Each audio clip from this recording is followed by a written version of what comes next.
I want to welcome every one of you here tonight. Very special night for the Grace Museum. Thank you for being here. I would like to recognize a few people that have made this all possible. If you're here, when I say your name and you're here, raise your hand so we can all recognize you. I want to thank our Board of Trustees. If you serve on the board, would you raise your hand? Thank you. Thank you very much. Dr. Gary Goodnight is our current chair of the board, and I think he had to leave for another engagement, but I think everyone got to see him. He's done a wonderful job for us, and we're really excited for his support. The Exhibitions and Collections Committee members, would you raise your hand?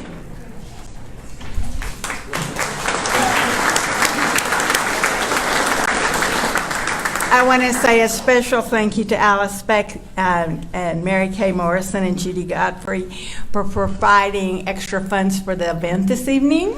So thank you very much. I also want to say a big thank you to all of the Grace staff. You can see us all with our little green tags on, the old Grace green. And I want to thank them all, especially Erica Parker, our collections manager, and Yolanda Martinez, who actually helps us get everything on the wall and everything here and safe and well taken care of. So thank you very much.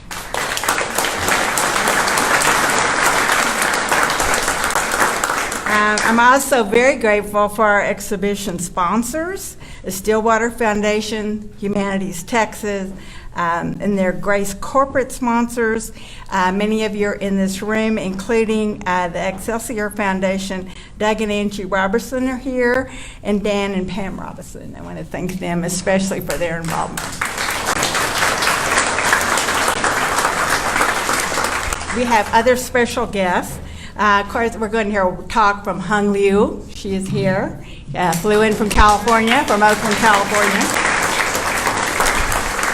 Another featured artist, Paul Black, and his family. Paul is here.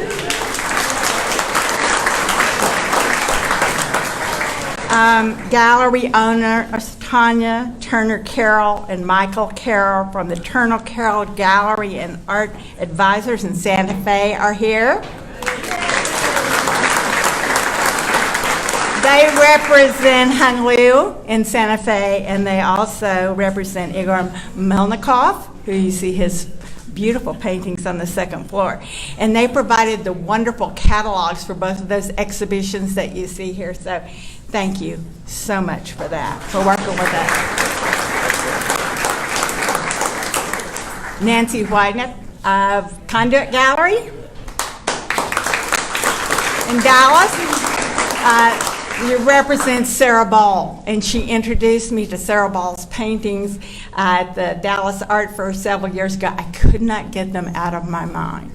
And so she made possible her exhibition here at the Grace Museum. So thank you very much. Barry Whistler and Allison V. Smith, I don't know if they're here yet, but with Barry Whistler Gallery in Dallas, introduced me to Paul and Carol. And so that's how that beautiful exhibit ended up on the second floor. Cassandra Black is also here. I think Paul and Carol's daughter, who you see as a little girl in the photos upstairs, is here, and they all work together.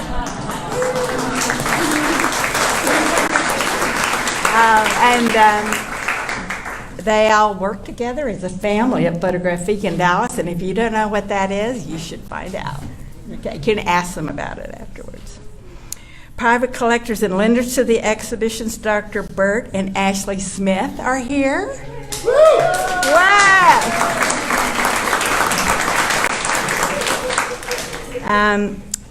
Texas Association of Museums Executive Director Alex Freeman is here. Alex.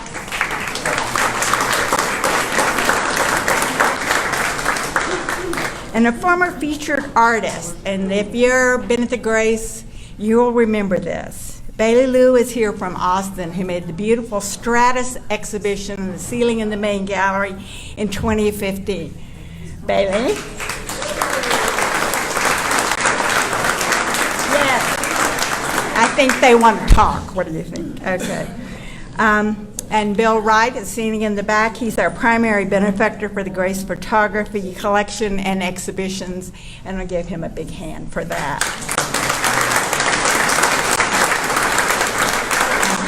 Liz Kim, PhD, is here. Liz, are you still here?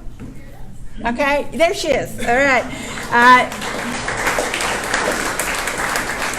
She's going to be giving a talk on January 30th, I think, here at the museum. Her topic is Memories of the Present, Portraits of the Modern, and she's going to come and talk. She's assistant professor of art history at Texas Women's University. So that will be a very important thing to put on your calendar. So thank you for being here.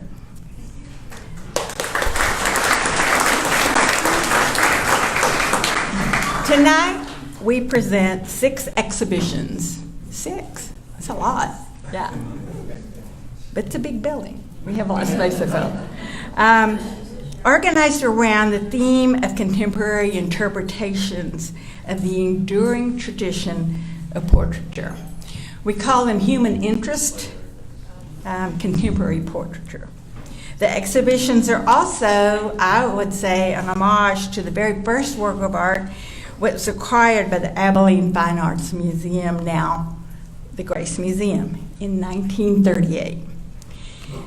Curiously enough, it was a portrait of an unnamed man by a woman artist. Large painting called The Farmer, painted in 1937 by Mississippi native Marie Atkinson Hull, was purchased by the art unit of the Abilene Women's Forum and Friends of Art in 1938. You're going to say, how did that end up here? And what happened? It was on view in Abilene in the hallway of the Chamber in 1937, Chamber of Commerce building. The painting was exhibited in the 50th annual anniversary exhibition of the National Association of Women Painters and Sculptors in New York City.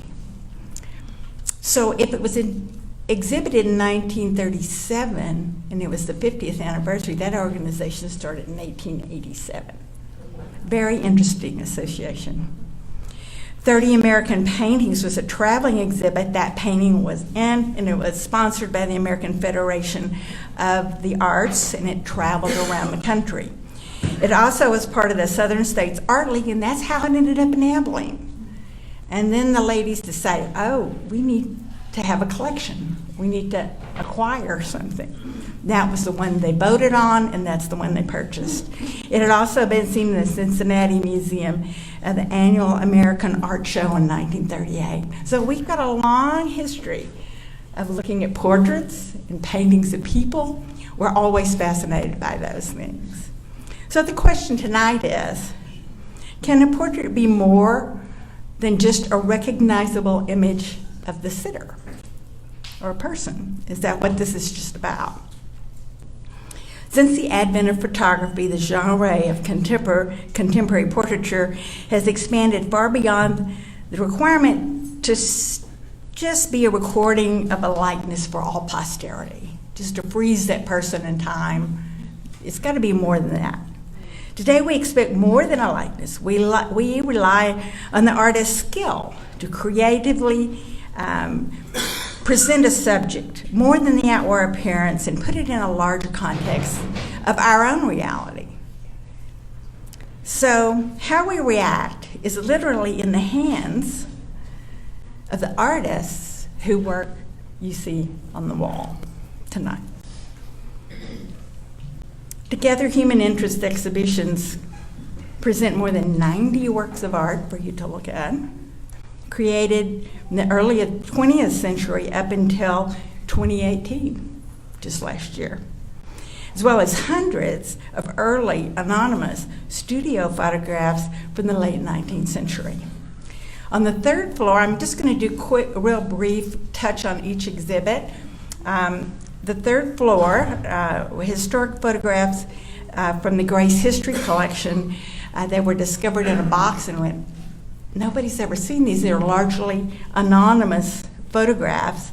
And they're evidence of the popularity of carte de vistas, albumen prints, cabinet cards in the 1870s, when portrait photography first became a popular option to hold an image for someone.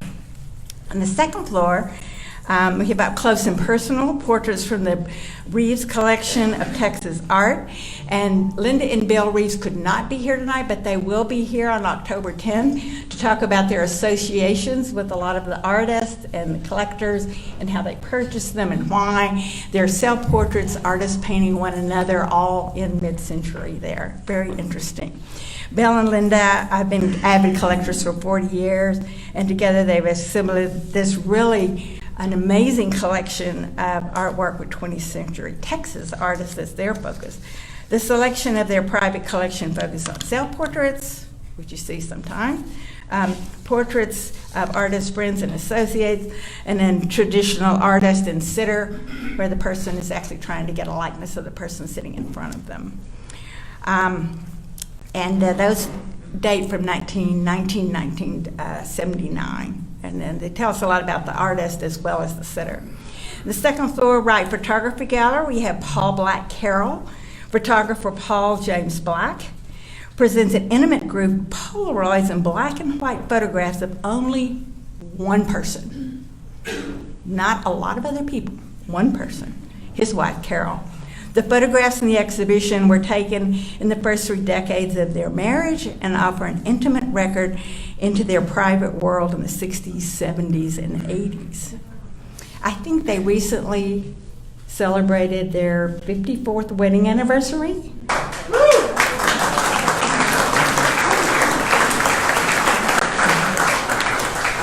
The artist and his muse. There's a story there. With the disappearance of the family photo album and the current digital selfie age, Black's photographs remind us of the value of the physical documentation of a life over time. After teaching in Pennsylvania, I started a career with Polaroid and eventually came to Dallas. So you can ask him about Photographique and what happened to his MFA thesis. That's a great story. And he can tell you that later. But wonderful to have them here.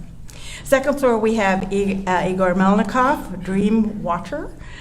Turner Carroll Gallery helped us put that together. Tanya's going to come back and talk about Igor's paintings January 23rd, so mark that on your calendar. It'll really be interesting to do that. I think the title of our talk is Diary, Portrait of Igor Melnikov. His exhibition of recent paintings is curated to examine the power of contemporary portraiture that challenges the notion of the depiction of the human figure as purely objective. Moscow-born Russian-American artist Igor Melnikov upends traditional associations with portraiture through his haunting and intrinsically psychological paintings of children. Although he often bases his paintings on the children that he knows, he also relies on photographs. This is a current theme we see, photographs, the inspiration of photographs in the finished work, as well as memories and dreams. You ever paint your dream? Hard to photograph your dreams, but interesting thought.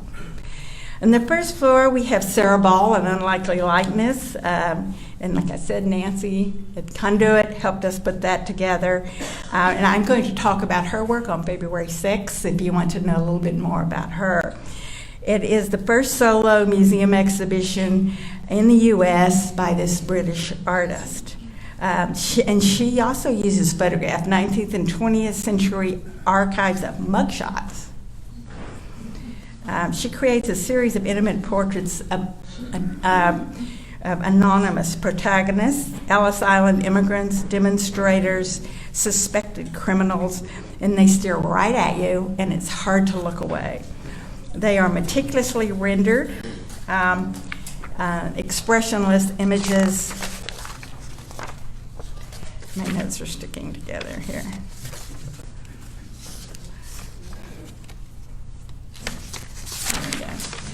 taken out of context, and they're arrestingly human. I want you to spend a little time looking at them. And I always thought, and I think Sarah writes and talks about how that she's also reflecting on the problem that we have with selfies and snap judgments of looking at people strictly on the phone and then making ideas or conclusions about that particular person without ever meeting them face to face.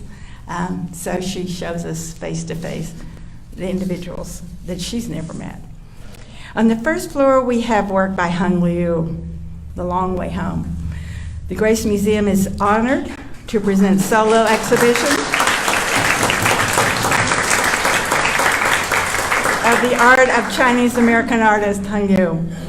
Long Way Home is curated to illustrate the artist's personal and universal themes of longing for home, both real and imagined. Born in Chengchun in 1948, she grew up in China under Mao Zedong's communist regime. Mao's regime robbed her of her home in her youth. It inspired a lifetime of artistic practice focused on the universal desire for safe haven, family, and the intrinsic value of human dignity. Because she lost her own family photographs, she has devoted her artistic career to collecting photographs of dispossessed people and memorializing her adopted family in her paintings and works of art.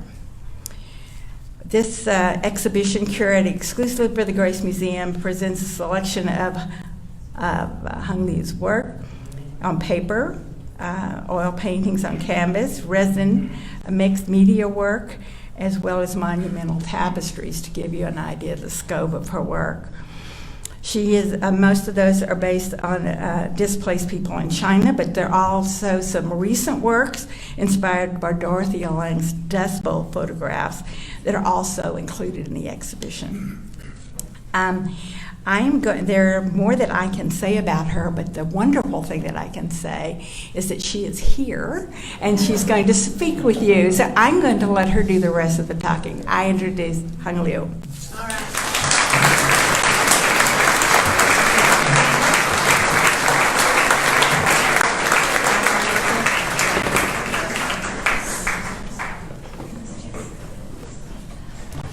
Hi, Evelyn. I'm here. Oh, yeah. And thank you for the warm welcome. You got the temperature to 97. Just for me, I think. I sent picture to everybody, said, and a message to East Coast, West Coast, said, I'm in Evelyn. It's 97 here, you know. So thank you for the welcome. It's what a great group.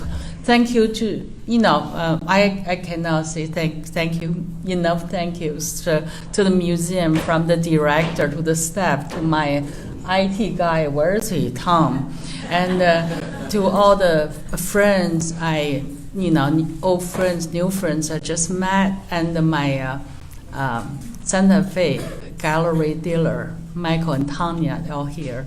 And it's a beautiful show. I didn't know what to expect.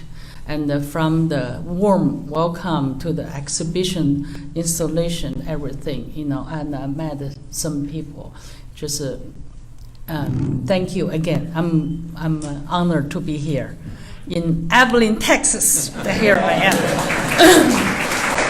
And in Chinese, let me know if I lower my voice. I was not a typical Chinese woman, very, demure, and my husband always said I'm too loud.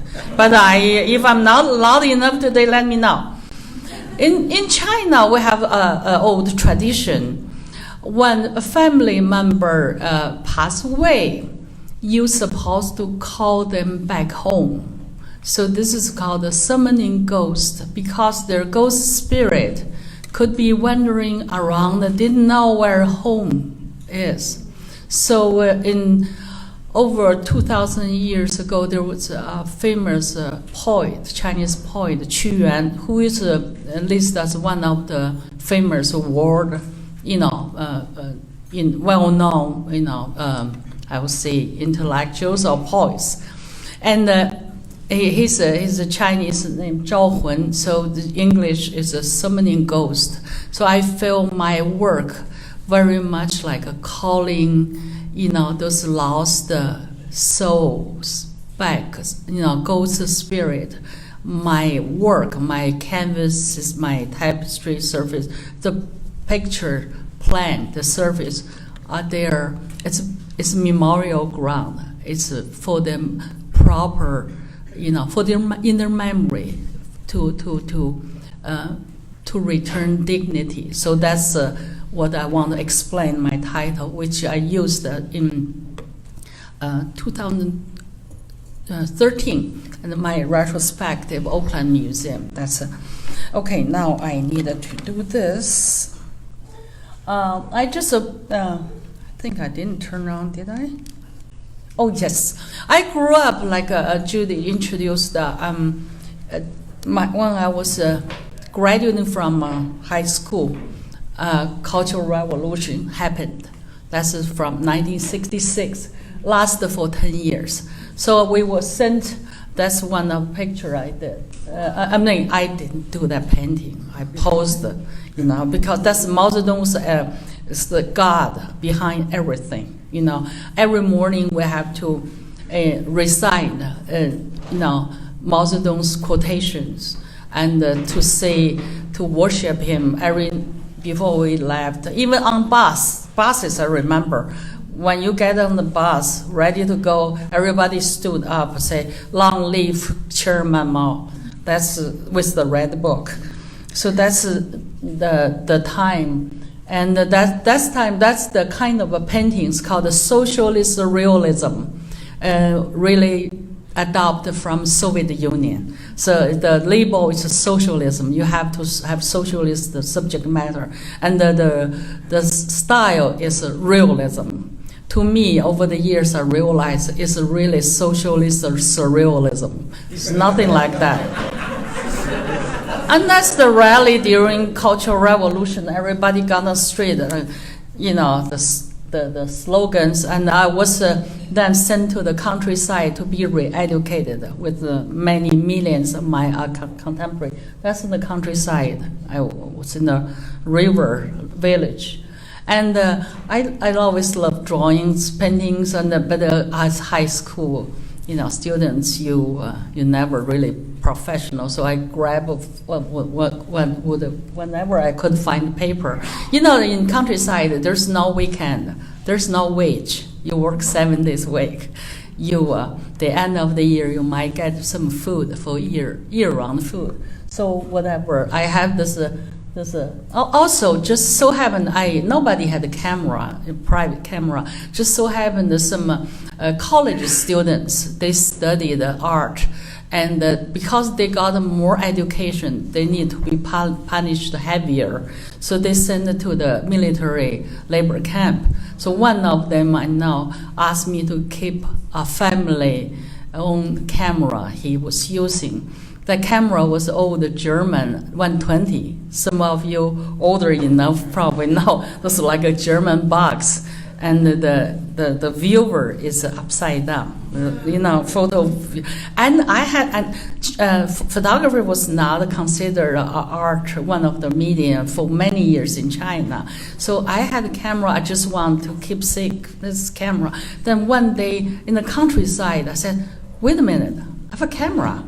I can take picture, but how to do it?" So I went to the Photoshop and I said, how you put wood in here? How do it? They showed me the film and loaded in the black bag. How to and select how many exposure you want, 12 or 16 or 16. I don't have any money. The more the merrier. So without the scale, without anything. I just also the villagers knew me, so nobody really posed. I said, "Hey, can I take picture?" So I did, and whenever I had a chance, went back to Beijing, and I got some film, the photo paper, and painted a light bulb, safety bulb with red paint, and bought a lens, very crude enlarger, and took out the countryside. A 2000 revisit the countryside. They still have some of my photos. But this is one of those. It's like the time, that's water village. Yeah, that's a harvest season. No, we have a professional photographer here. Yeah, there's nothing. I'm just like, even now that I'm mature, I just click, make sure that everybody in that viewer. Yeah. And then also after that, 4 years in the countryside doing labors, work with peasants, shoulder to shoulder, really. And I got back to have chance return to Beijing. I went to school called the Beijing Teachers College to train future teachers. And I'm, of course, in the art department. And guess what? That time, even art department changed the name. It's called the Revolutionary Entertainment Department. So whenever the school have a meeting, there's a math, there's a literature, there's a other department, then suddenly say Revolutionary Entertainment Department. I was like, oh my God, that's a so weird name. And, but we got a chance. Still, that's not at the end of Cultural Revolution. So we supposed to, our subjects supposed to be the workers, the peasants, and the soldiers. So we got the chance to go to the countryside many times, factories, and the military camp. I'll show you quickly. This is from countryside. And whenever we could find, it was like, oh, can you sit for 20 minutes? We do a portrait. So that's all from life. This is all peasants. And of course, you recognize this. Yeah. Yeah. And the factory, I cannot remember what they're making. That's factory workers. Yeah, no, you cannot. Screwdriver there. And that's the factory. And the military. See, my husband will help me with that giant whatever, the thing on my face. That's hilarious. I hate that. That was the military with the soldiers, and that's the sketch when we were in the dormitory. That's a semi-automatic rifle from World War II. We practiced every day until the last day we were given the real bullets to shoot the targets. I was top shooter, and I don't remember anything about it. I don't own a gun. So that was, we trained to fight the enemies to protect our motherland. That's what we taught. So that's all the sketch. And that's Beijing. During the time, I also stole my own time to secretly do some landscape, because of the revolution, just a big loudspeaker everywhere. People got my middle school's principal. I went to a girls' boarding school. The girls tortured the principal and eventually killed her. It's a woman in her 40s, left 3 children. So that's my school in Beijing, the first one killed one of the educators, and then other schools followed. So this is like such a horrible time. I was of course we have to do all this assigned work, but also I steal time. That's I have. You can see my little paint box so small. You can hide, and then I pretend taking walk, whatever. So I did every one painting a day. Did probably hundreds, and then have 30 some left now in the San Francisco MoMA collection. I'm so glad that they got that, because it's not just my work. I feel it's a record of that time, what a Chinese artist could do, We besides just the government official party line thing. So this is all no human there.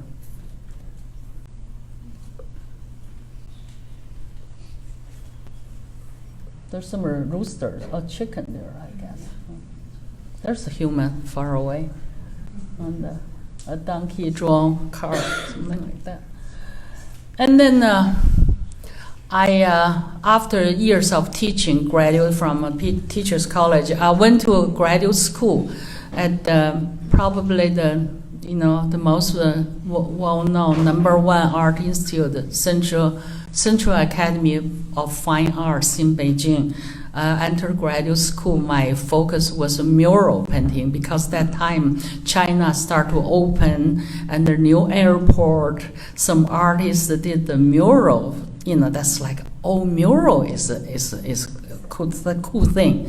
So because mural was my focus, so I got this is at school. I don't think you can see that's like a replicas of Michelangelo. Those Western things we do. We that's the time. Oh, this is David Hockney's book, China Diary. He visited us and asked us to show some of our work. I showed my Buddhist cave and work, and he said, why he called me Mrs. Liu, I don't know why. But anyway, so he said, and think about the Cultural Revolution, the subject matter.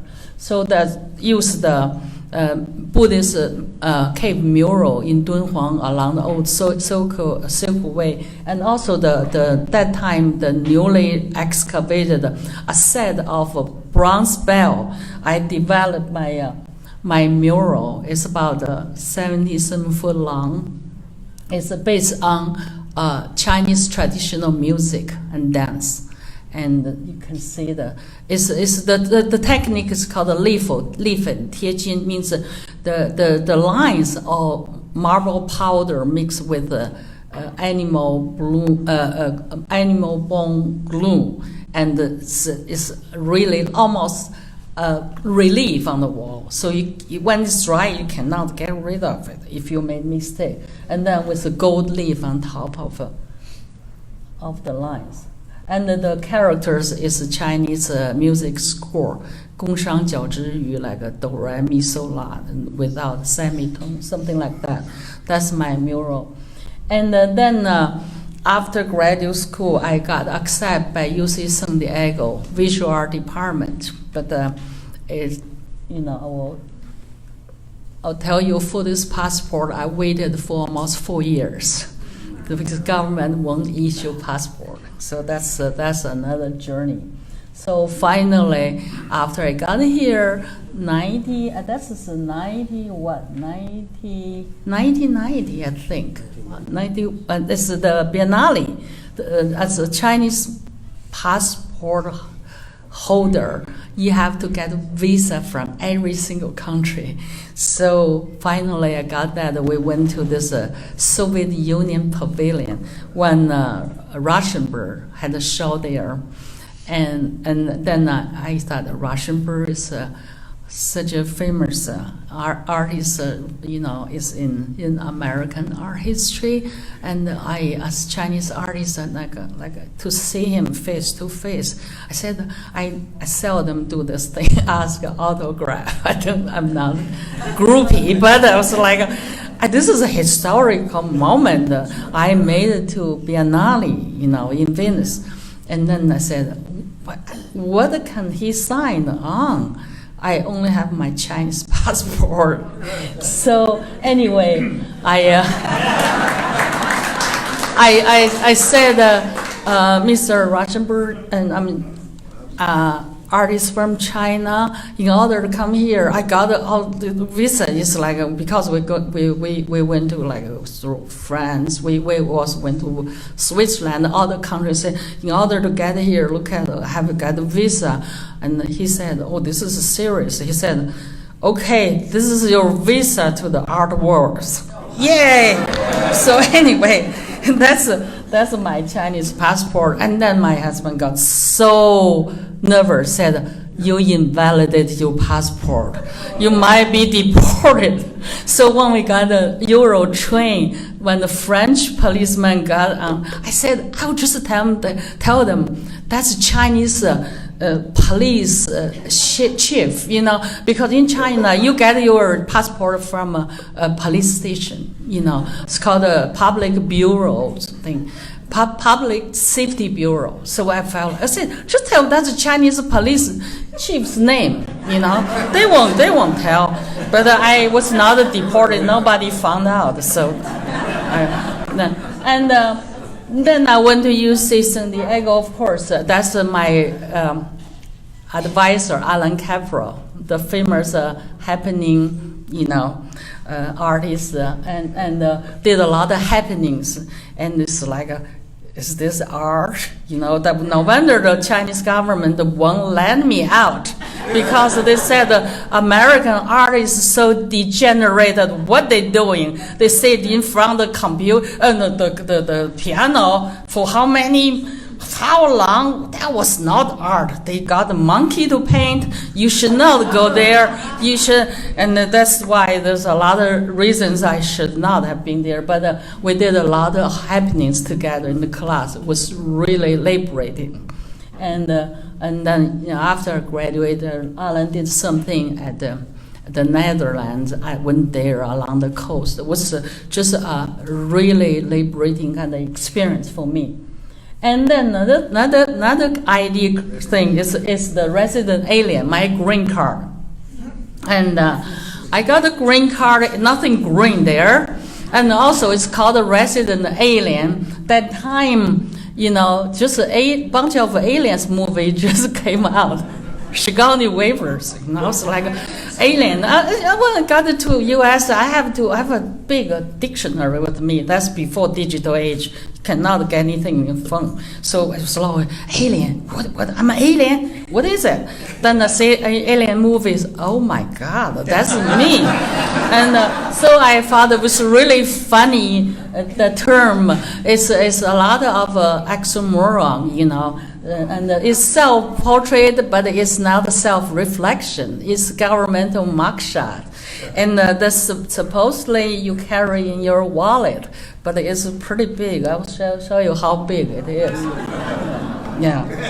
And so you can. So that's for the same show under Resident Alien did some research into Chinese immigrants' history in San Francisco, Chinatown. So this is one of the images I did, and that's a fortune cookie. How big? The reason fortune cookie is this: everybody thought it was Chinese, was not. Was invented by a Japanese man near Golden Gate Park Tea House, Japanese American guy, for tea time, you know. But now somehow, and one theory is that one Japanese American was sent to the internment camp, and there's cookie shops closed down. Chinese took over, whatever, use this, become the Chinese restaurant favorite, you know. Of course, you have to carry fortune there is open. The beginning all very serious, like a Confucius doctrine or something. And when I was doing the project, I was so into fortune cookie, and people send me all kind of like a misfortune. You know, your dog about to be run over, and you're about to be fired by your boss, and on and on.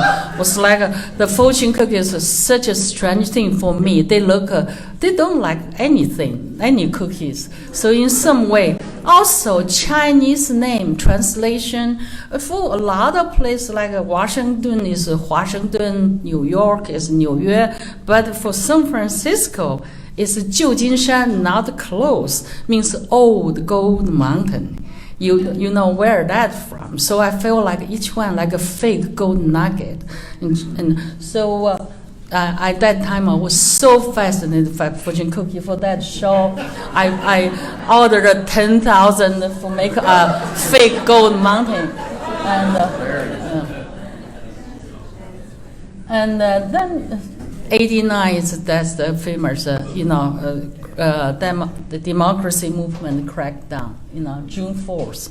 So I was here. I was ready to visit China, but I could not go. This is one of the paintings I did. On one hand, is a bound for Chinese woman, and based on 1900 photograph. The other one is a Chinese porcelain cup.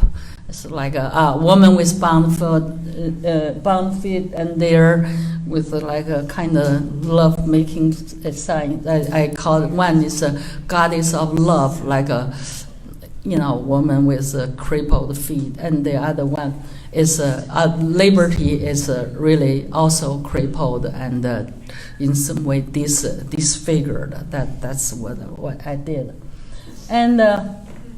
I also use old photograph, especially taken by Americans, because some Americans, some Italians, they went to China, took pictures of Chinese we never seen before, like Confucius family. I also inserted some boxes and, with some installation.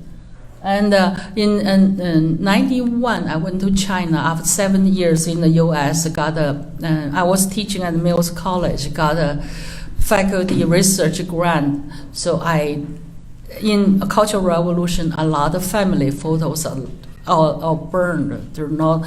It's like evidence. You don't want to get yourself in trouble. So very hard to find anything. But I was lucky in archive for film, and I found a photograph like this. It's of a young prostitute posing in a book, and they all with props, with associated with exotic Western like cars and even Eiffel Tower. That's. And so I did a series of work based on this, and after the Western masterpieces like Obelisk or Mona Lisa. And Raft of Medusa.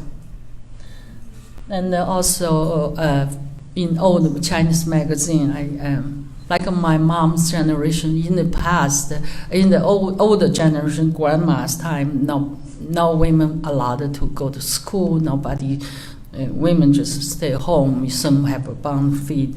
And but the young Chinese women started to also the Mandarin collar supposed to cover your neck, and the sleeve are so long, and you have to cover yourself because women consider the Western would be some people would think women sinners, but the Chinese women also hide any part of your body. But this women woman here. You can see labeled a short sleeve and with apple, it's like in charge. And this one looking in the mirror to figure out who she is. That's a shaped canvas, yeah. And go over the, that's like Isadora Duncan kind of dancing, yeah. And post, a lot of influence from old Hollywood movies, yeah. And also Peking opera performers in old, only male played female characters. This is through transformation, a young man. One of the very famous Peking opera actors transform himself to a woman, and meanwhile during the revolution, and ballerinas play soldiers with a rifle, hand grenade like this, and this is called the Red Detachment of Women. And when Nixon visited China, and Mao Zedong's wife Jiang Qing accompanied the two of them watch this. If you see the opera Nixon in China, you see part of this. It's amazing.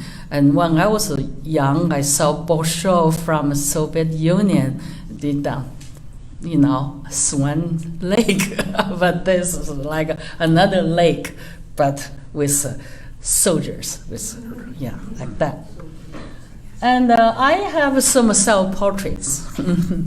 I consider when Judy mentioned self, what is self-portrait? It's self-reflections, and it's about it's about yourself.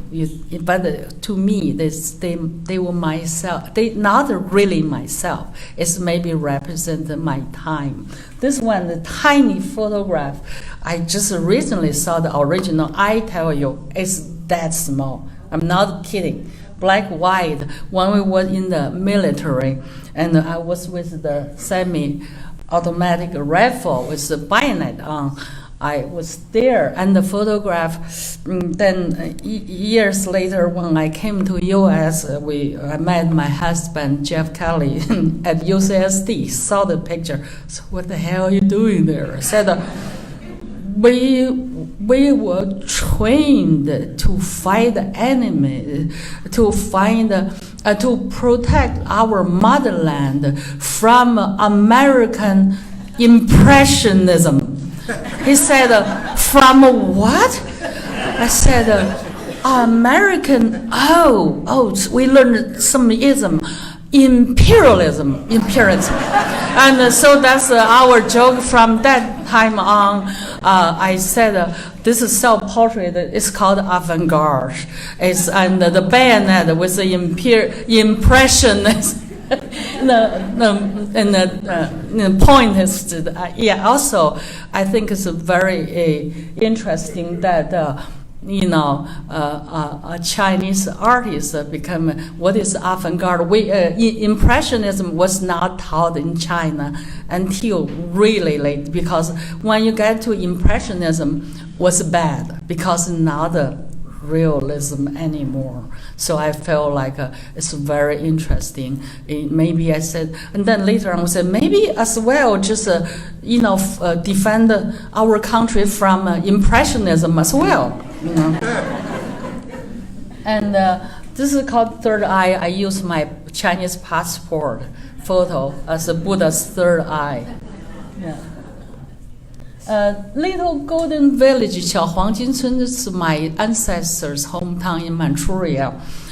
So we went there, did some called tomb sweeping. My mom, that time still alive, we went there. My grandparents are buried in the cornfield. That's one of the self-portrait I did. My mom, this all shaped canvas. Like, my mom was a teacher all her life. So carrying old mounting and the new pipes there behind her back. Like grandma washed the laundry all her life by hand. She never heard washer dryer. So that's why I emphasize on her. Can you see it? I said, I asked them to get bigger. It's too big. So this shaped the canvas with some architecture panels on her. And this is another story I won't tell long, but it's just when I was 6 months old, the Chinese Civil War happened, and the first battle, big battle, total three. The first happened in Manchuria when I was with my mom's family, my father. My father just happened to be the nationalist officer. I think he was. I cannot remember his rank, but in the army, and then the nationalists lost the war. He didn't get to go to Taiwan, so my mom was under pressure to divorce him. So I found my father in labor camp, almost 50 years later. Yeah, in Nanking near Shanghai. So that's when I saw. I only saw him 6 months. I won't remember. And tried to get him here, but he died in the hospital. But anyway, that's another story. Yeah, and I also did. There's one tapestry of the last emperor in the show, but I'm just interested in all the photographs because that's specific moment, especially the subject, looking at the lens, but really now looking at the viewer, I just imagine the Last Emperor. You probably saw the Last Emperor by the Italian, producer, director that movie, and he was 17. He was supposed to rule the country, rule China, and married to 2 women. That's the Empress Dowager, the famous dragon lady. I insert a big bird cage on the canvas.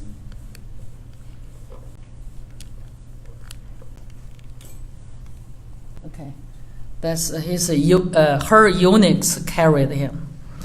China, the imperial court is so horrible. All the men work there had to be castrated. This is another whole story. They have to put their severed part somewhere in a jar or some deep fried so it won't go bad. It's horrible. There's a story by last eunuch. His oral story and turned into a book was terrible. Yeah. But anyway, that's the 3 Fujin. Fujin means wives. This is 1 king's 3 wives. The middle one was the last emperor's grandma. But I also did quite a few Chinese profile. The women in this photograph, not returning their gaze, they turn away. It's a profile, like almost like a profiler. You talk about profile them. So there's the original book said Chinese types, like a stereotype Chinese, but I made them very big. It's 80 by 80. Also, you can see I incorporate some Chinese traditional tapestry pattern and washes, a lot of washes, to wash away. And incorporate some from Chinese painting and calligraphy, different things.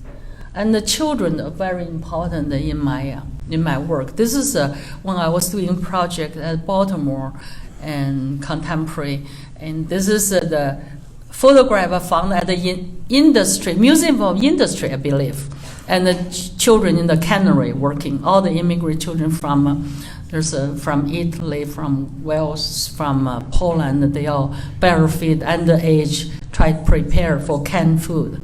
So instead of a Campbell's soup, I bought two cans, rip out the labels so that you don't know. There's content, but you don't know their identity.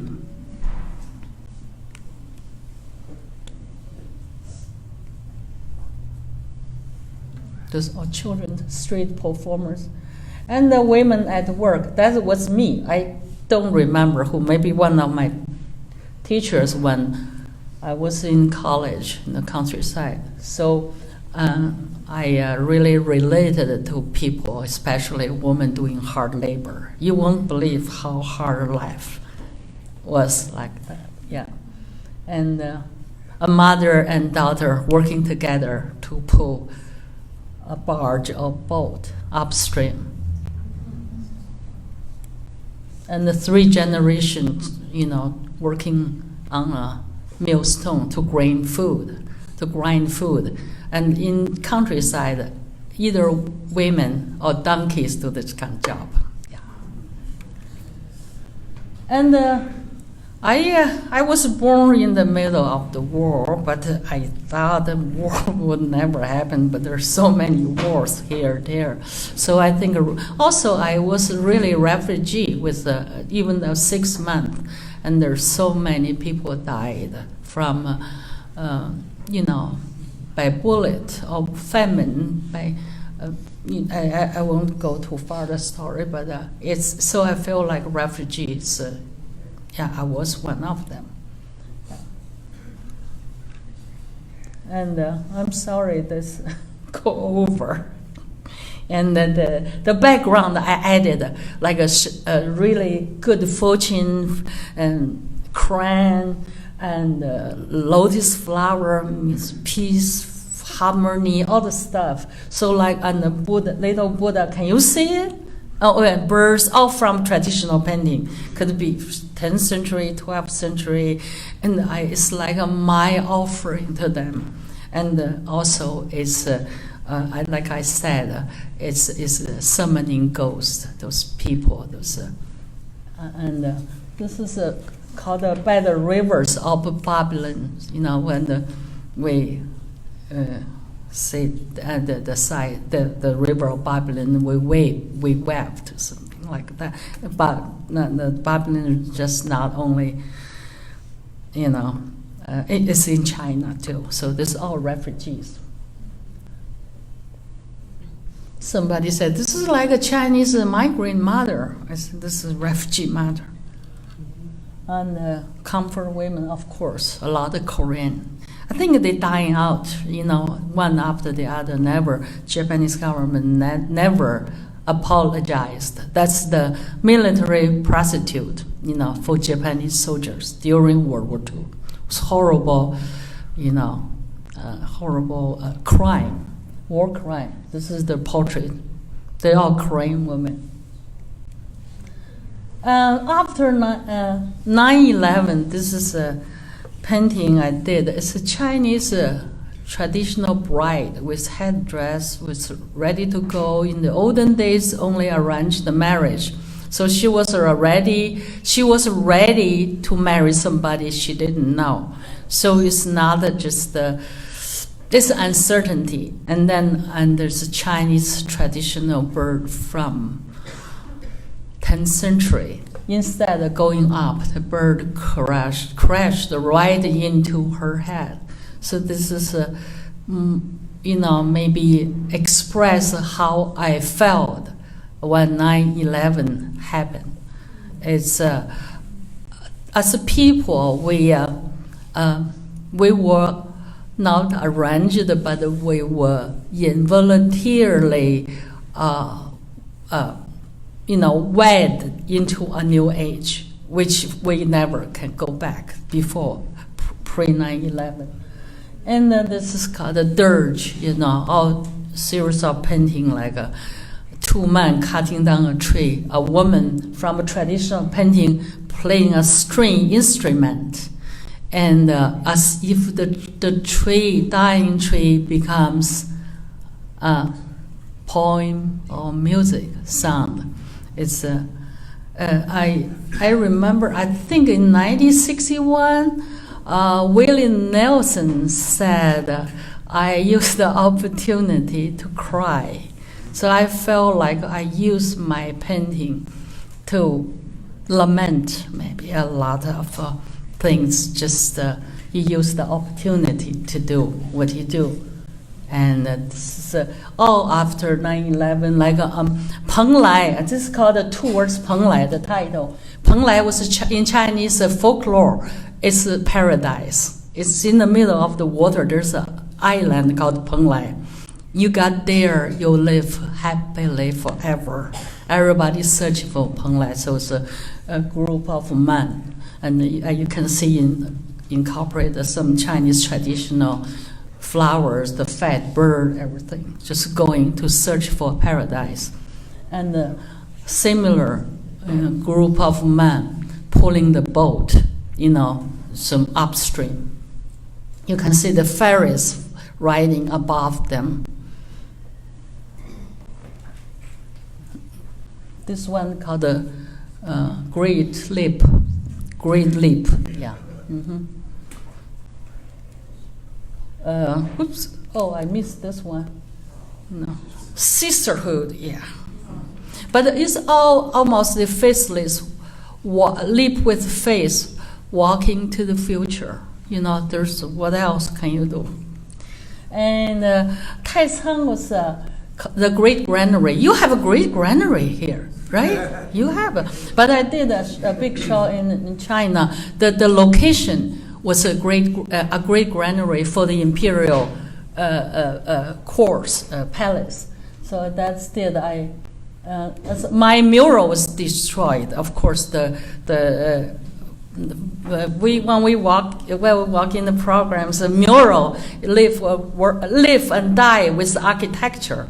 But the architecture didn't last too long. The property, the whole thing, China going nuts economically. So my murals are gone. So it's like a memorial to my mural. You can see it's like yeah. And also I put a because it's granary, it's about the food, the grains. I have the 34 numbers, 34, I think, different province of China, put a different produce there. It's like to form a map of China. That's also the different variations of my mural in print making kind of thing. I will go fast. 2008, the big earthquake, right before the Olympics in China, August. That's in May, happened in Sichuan province. I did, use Apsaras is Chinese. It's actually original from Hindu, the flying angels in Buddhist mural called Apsaras. And but those angels, they don't need wings; they just fly. So I use them to my offering or comfort to the survivors of the earthquake. I'll show you a process of my painting. It's very hard to do ruins, much harder. Yeah, that's called a Richter scale, yeah. And this is really strange. I grew up with, we didn't have a TV until the probably 70s. If you're lucky, you can listen to radio. But on street, big cities, there's a little book we call it's a picture story book. Each page is mainly a picture with very few words. If you cannot read, you can look at the picture, So you can see, you spend 1 penny, you can rent a book on the street. That's a street library, like entertainment center or something like that. So the olden days of fairies, or like this, some really fantasy or history. But after revolution is like a revolutionary Deacon Jane, a father going to work in a factory. That's a working proletarian family. Mother work in the field. It's a peasant. And the son learn how to work, also follow it. So they are, it's not a holy family, but proletarian family, modern family like that. So I did some painting like this. This is a particular Chinese artist. All his life he did those fairies, the warriors. He did the revolutionary style, but it's very much like the country lady, almost like a beauty. It's such a strange thing. This is a big painting. And this is I just quickly show you my retrospective. Summoning ghosts. Some of my graduate students showed up. That's the installation shots. I have to cut down because I don't want to bore you, so I cut down a lot of your paintings. You can see. That's the one. Yeah.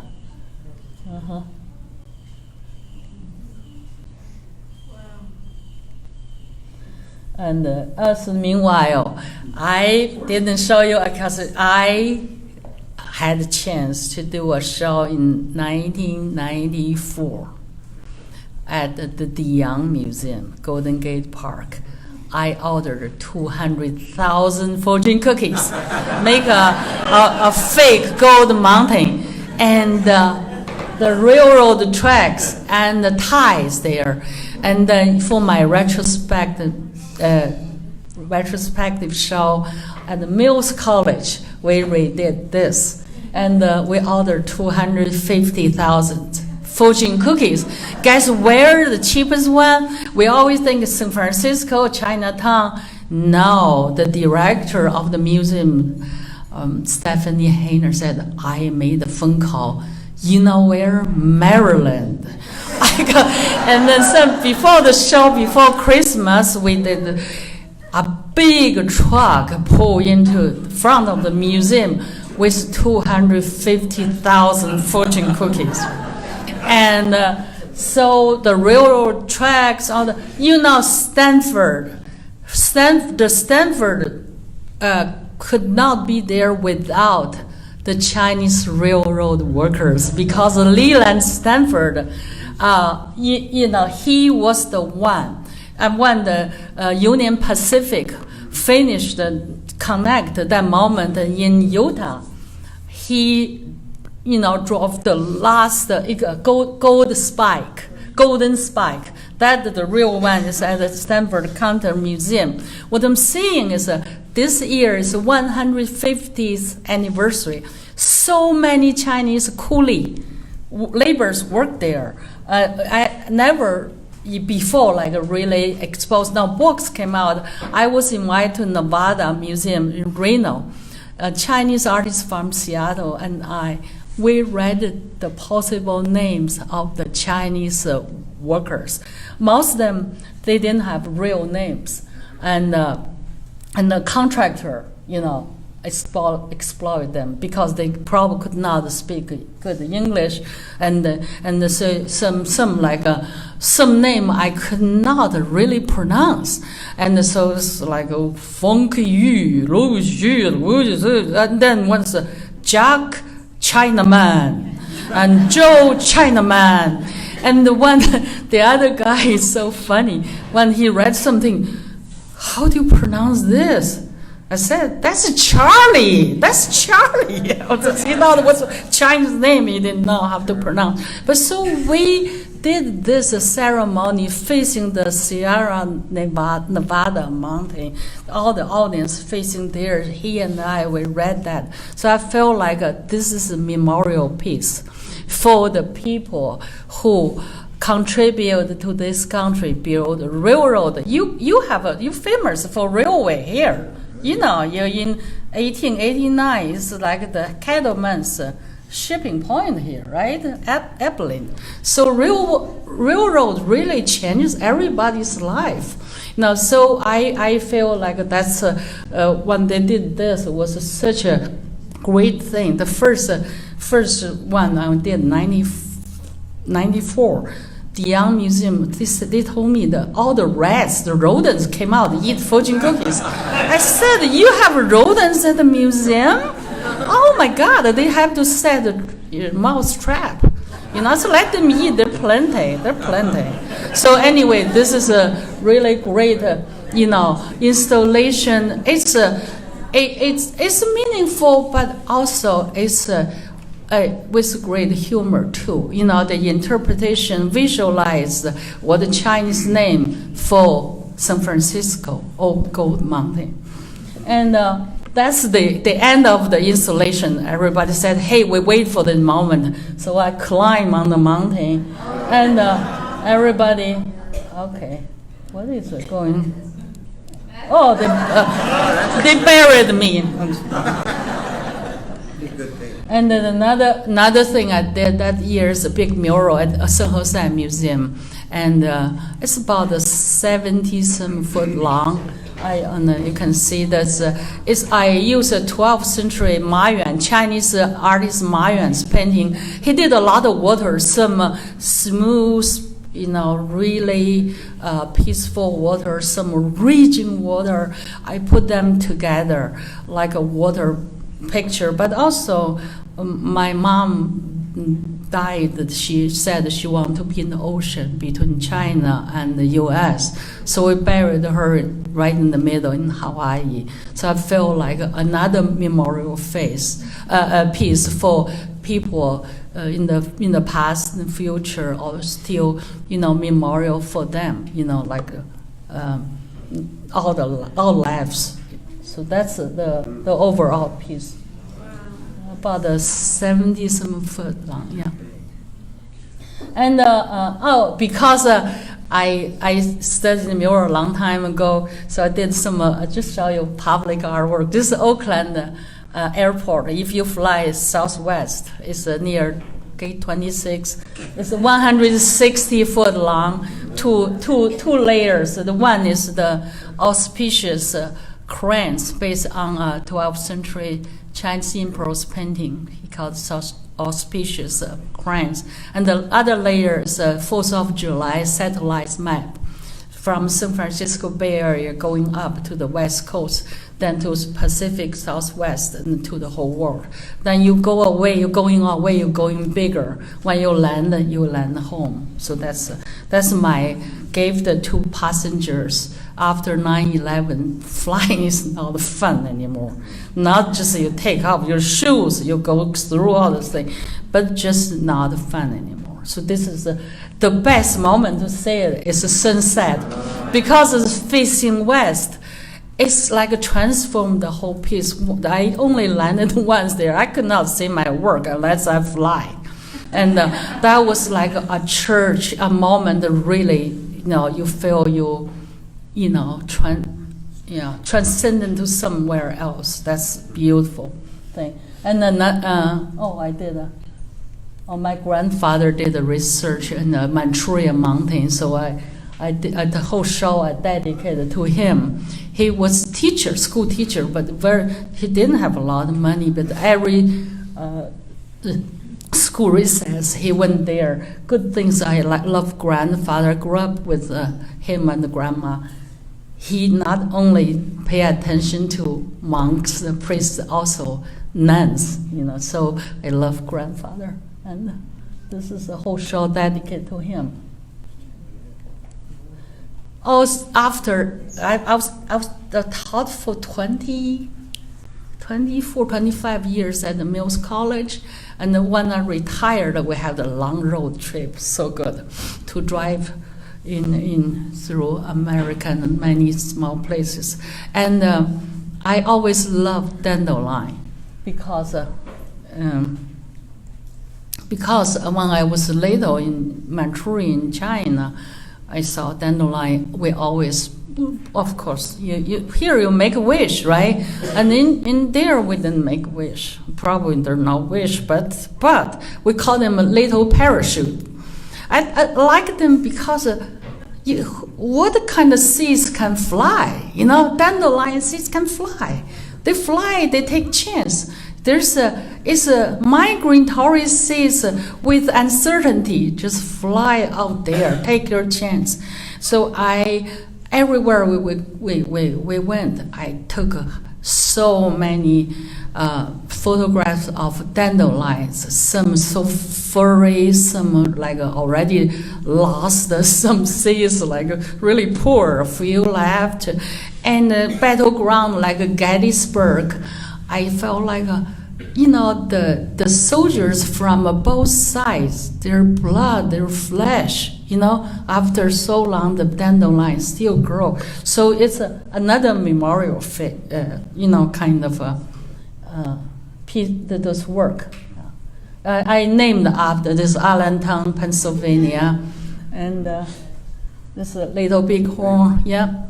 Mm-hmm. Rushmore, yeah. And then now, finally, the most recent work, probably 3-4 years. I always admire Dorothy Allen's work. A woman in the late 20s, 30s with giant camera, not today, even digital camera is pretty heavy actually, but with camera loaded with film, she went to the worst possible place to document their life. She said something like, not just how horrible, how the hardship, but their spirit, their strength. Then also I feel like she really returned dignity of people who in the worst possible situation. So I'm locked out. Dorothy Allen's archives homed at Oakland Museum, the town I live, my hometown. And she died in 1965. Her husband, Paul Taylor, donated everything to Oakland Museum, even before the museum was finished. So I got a chance to go through all her little big binders and the old-fashioned. Now they finally start to digitize it. And this is the most famous photographs. It's the face of American Great Depression, the Dust Bowl. You're so familiar with all this, you know.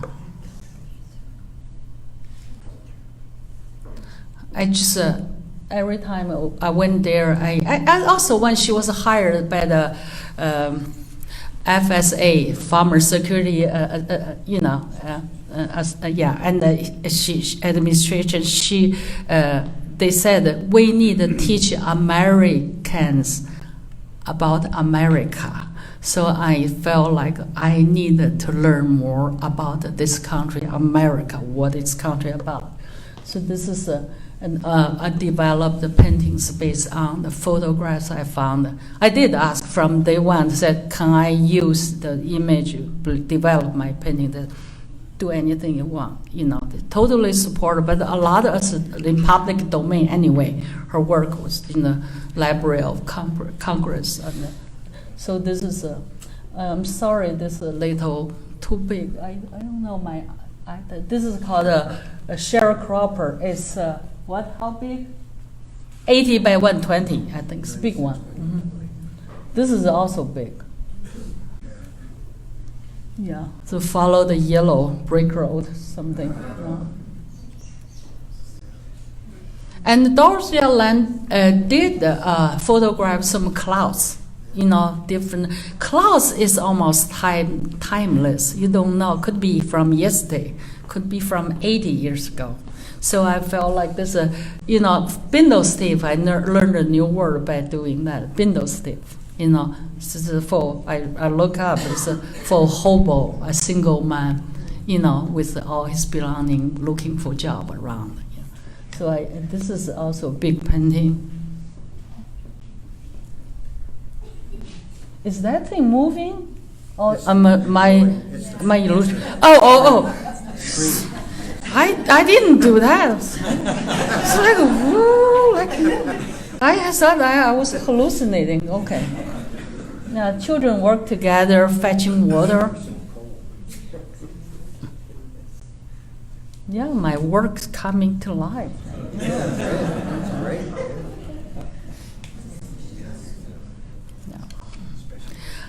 I added more and more colorful lines. Later on, after I did that, I realized as if she did only black-white photos.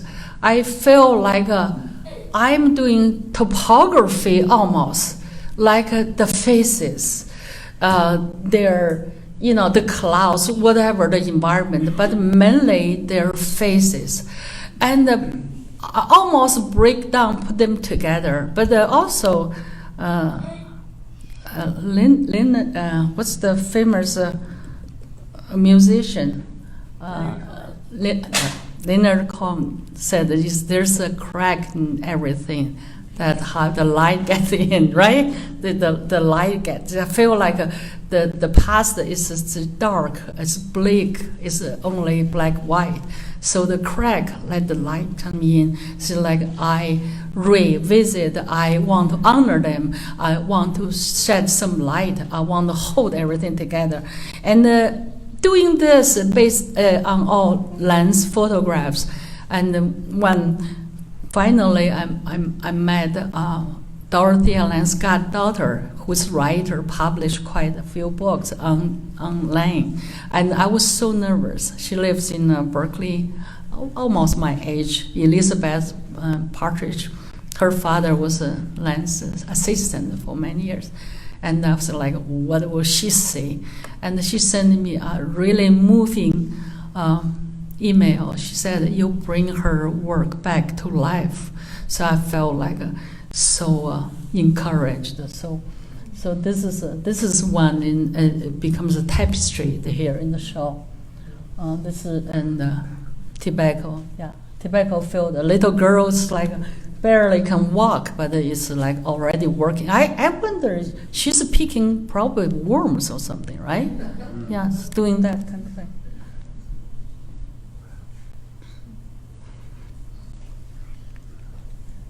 Also, children have their compassion and think about tenderness. Even they themselves didn't have food, didn't have a home, but they want to take care of some more vulnerable little lives, like a cat here and a little puppy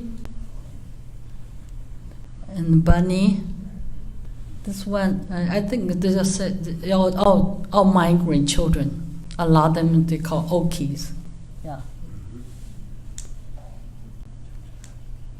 And this is a few paintings without the human figures, but the absence of human figures imply that the human lived here. These abandoned mailboxes, and it's in I think it's in Idaho, called the Boundary County or something. Yes, it's a very big painting actually. It's 80 by 96. And each mailbox in the olden days, even today in computer we call mailbox, but really not tangible. That's each mailbox is family. So I just decide to do one to commemorate those Langang families. This one is finished, onion field, and. Well, of course, one of the earliest movies I saw in this country is The Grapes of Wrath, and I always remember. Yeah, and I revisited when it was the 75th anniversary in Berkeley. But anyway, and yeah, people, loaded their car, get on the road, so.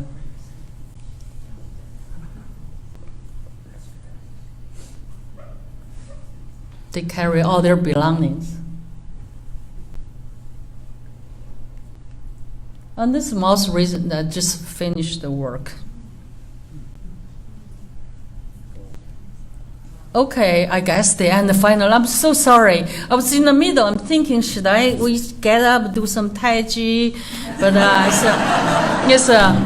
anyway, it's a little long, but thank you for being with me, so.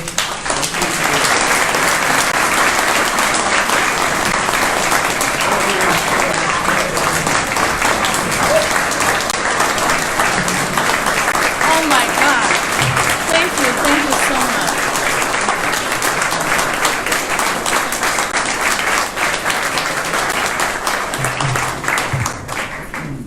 You could have continued to have spoken for a lot longer, so no apologies, please. It's such a privilege to hear you speak and such an honor to have your work here, truly.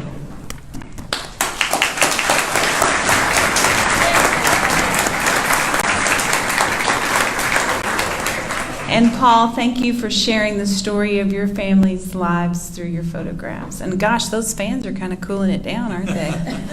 I'm sensing that. I hope that you'll take time to visit all the galleries on 1st, 2nd, and 3rd floor. And then beginning at 8, there will be drinks and desserts and acoustic guitar on the rooftop. And so probably everyone in this room knows this, but if PH is the rooftop penthouse in the elevator. And we'll turn the fans off even if it's a bit late. Thank you so much.